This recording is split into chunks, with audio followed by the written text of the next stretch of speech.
Starlings are known to be very massive feeders, as you can see on here. They gather in large numbers and spend much of the day on the feeders, and they squabble and the food falls to the ground.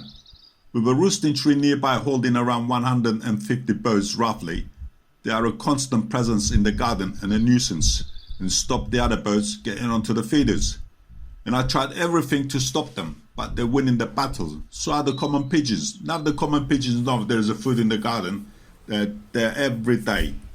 As the birds feed, seeds fall to the ground. These are quickly taken by ground feeding birds such as pigeons, sparrows, blackbirds and other regular visitors, so nothing is wasted. Since the common pigeons started to come into the garden, they're stopping the wood pigeons doing what they usually do.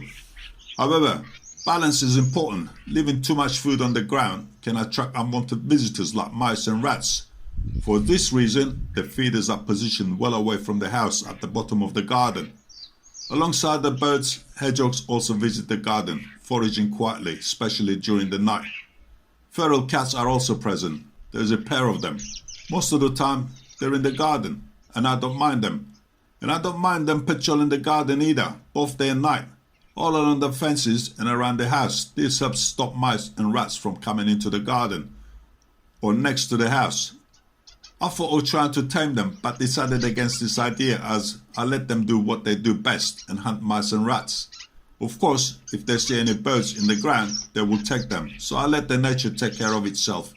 In addition to this, neighbours' pet cats also patrol the area, moving through the garden day and night. This added presence provides stronger natural security and further helps prevent mice and rats from being present in the garden.